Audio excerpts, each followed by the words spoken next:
Olá pessoal, sejam bem-vindos a mais um vídeo aqui do canal Plataforma Moretti, onde são apresentados diversos assuntos referentes à engenharia agrícola. O meu nome é Júlia Calisto e hoje nós vamos abordar um tema de extrema importância para a agricultura e também para a gestão de recursos hídricos, a evaporação da água no solo e a sua modelagem. Para a gente iniciar, é fundamental que a gente compreenda o que é a evaporação da água no solo. Ela é um processo físico contínuo, onde a água que está no estado líquido no solo absorve energia, principalmente do calor do sol, e se transforma em vapor, sendo transferido então para a atmosfera. Esse processo agronômico é muito importante porque representa uma perda direta de água no solo, o que impacta diretamente o balanço hídrico de uma área cultivada e a eficiência da irrigação, já que essa água que foi perdida, ela não vai mais estar disponível para as plantas, afetando diretamente o crescimento e a produtividade dessa lavoura, dessa área. Os fatores que influenciam esse processo são variados e interagem entre si. A gente pode citar a temperatura do ar, temperatura do solo, radiação solar, umidade relativa do ar e vento, que são os principais fatores climáticos. Mas além deles, a gente também pode citar características do solo, como por exemplo a textura desse solo, é, a cobertura, se tem palhada ou não, se tem qual é o tipo de vegetação, se tem vegetação ou não. Aí, considerando a importância da evaporação, medir esse processo é fundamental. Só que é uma tarefa um pouco complexa, que envolve uma série de fatores dinâmicos que variam constantemente, tornando difícil obter dados que sejam precisos. Aí existem métodos tradicionais de medição, cada um com suas características. A gente pode citar, eu trouxe três aqui para citar, que é o vaporímetro de Piche e o tanque classe A, que são respectivos dois primeiros ali no slide. Eles são instrumentos meteorológicos que medem a evaporação de uma lâmina livre de água, oferecendo apenas uma estimativa indireta da evaporação do solo. Então, eles também estão estimando a evaporação. E aí, por último, ali na foto, tem um lisímetro de pesagem, que permite uma medição direta da evaporação. Só que ele é mais preciso, sim, só que ele é mais caro. É mais complexo de instalar e representa só uma pequena parte da área. Adiante de todas essas limitações, de escala, custo, continuidade dessas medições, surgem os modelos matemáticos, que oferecem uma forma de estimar a evaporação do solo a partir das variáveis ambientais e também das características do solo. E também são aplicáveis a diferentes condições e áreas maiores, porque eles vão sendo adaptados para cada situação. Aí, entrando nesse campo da modelagem, a gente está falando de uma representação matemática de processos reais.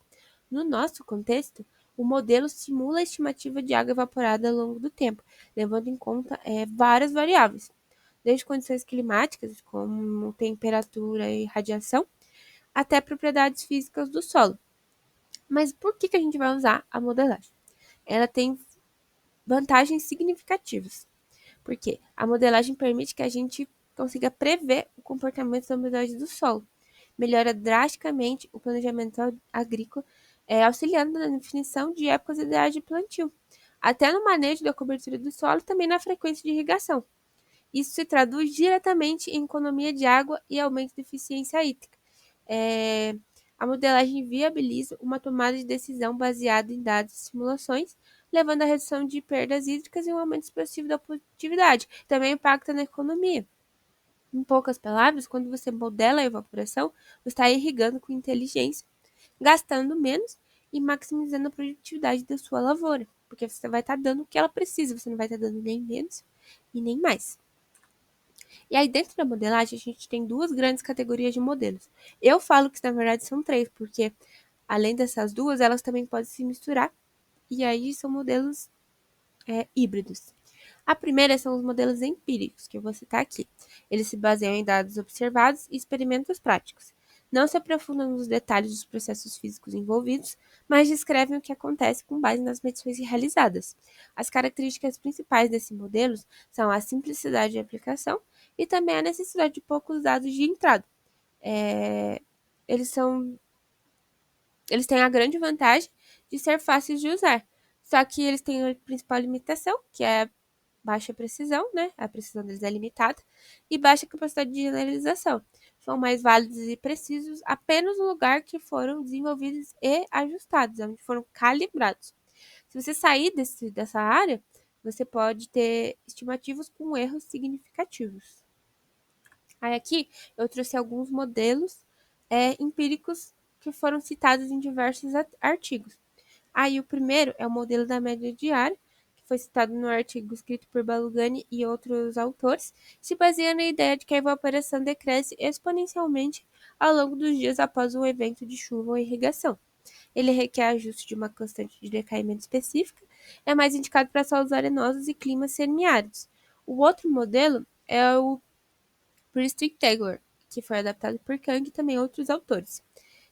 Ele funciona de forma mais simplificada, utilizando coeficiente físico, que geralmente fixo, geralmente 1,26, desculpa, um erro, para estimar a evaporação com base na radiação líquida. Por ter poucos requisitos de dados, é ideal para regiões com dados meteorológicos limitados. E por fim, a gente tem o modelo aerodinâmico, que também foi citado no mesmo artigo do Priestley-Taylor. E esse modelo se concentra na diferença de pressão de vapor entre o solo e o ar, ou seja, na capacidade do ar de puxar, entre aspas, o vapor de água, muitas vezes ignorando o balanço de energia. Ele é útil para estudos rápidos em superfícies secas. Aí a segunda categoria, a gente tem os modelos físicos, que, diferente dos empíricos, eles se baseiam em leis fundamentais da física, tipo transferência de calor, difusão de vapor, balanço de energia. Buscam representar de forma detalhada como que a água se move e evapora do Sol, e as características incluem maior flexibilidade e necessidade de mais dados de entrada, por exemplo, umidade do solo, conjuntividade hidráulica, dados climáticos que sejam mais detalhados. A grande vantagem deles é que eles têm base conceitual forte, eles explicam os mecanismos por trás dos processos, o que confere uma maior capacidade de generalização. Eles podem ser aplicados em uma gama mais ampla de condições locais. Só que eles têm uma limitação também, que eles precisam, consequentemente, de mais dados e um conhecimento técnico mais aprofundado para sua aplicação e também interpretação. Aí, entre os modelos físicos, eu destaquei três. O primeiro foi a lei de Darcy-Buckingham, que foi adaptada por Wang e outros autores. Modela a evaporação como uma função da condutividade hidráulica do solo e do gradiente de potencial hídrico. É um modelo robusto, ideal para uma modelagem detalhada em solos com perfis de umidade bem conhecidos. A gente também tem o modelo de escala de poros, de Balugani e outros autores, que calcula a difusão de vapor através da camada superficial seca do solo. Ele é particularmente útil para solos arenosos, secos e em regiões semiáridas, onde essa camada seca é proeminente. E a equação de Kevin, estudada por Aldrin e outros autores, que relaciona o potencial hídrico da água no solo com a pressão de vapor. Esse modelo é fundamental para estudos mais detalhados em microescalas, que eles permitem compreender a evaporação em nível molecular. Ele é mais aprofundado. E aí a gente chegou no modelo de Penman, que merece um destaque especial, porque ele é recomendado pela FAO. Só que ele é recomendado pela FAO, que é a Organização das Nações Unidas para a Agricultura e Alimentação, para estimar a evapotranspiração, de referência, não para evaporação. Mas aí, aqui ele é adaptado para evaporação do solo em várias versões. Uma das grandes vantagens é a versatilidade, funciona bem em diferentes regiões, tipos de solo e condições climáticas. Desde que você tenha os dados necessários, que é temperatura, radiação, vento e umidade do ar. Ele já foi testado, avaliado e ajustado em muitos estudos ao redor do mundo. Ele é muito confiável, então se você vê que o autor usou ele, ninguém vai falar assim, nossa, mas por quê? Todo mundo sabe que esse é um modelo top. E existe uma versão específica, que é a FAO 56 Skin, que foi proposta por Gong e os autores em 2020, que é voltada só para solos descobertos. Mantém a base de PEMO, mas remove a parte de transpiração das plantas. Foca puramente na evaporação da superfície do solo. É aqui a gente vê a fórmula que representa esse equilíbrio entre precisão e compressibilidade desse modelo, com todas as variáveis envolvidas. E por fim, eu trouxe uma tabela de um artigo que fez uma comparação dos métodos.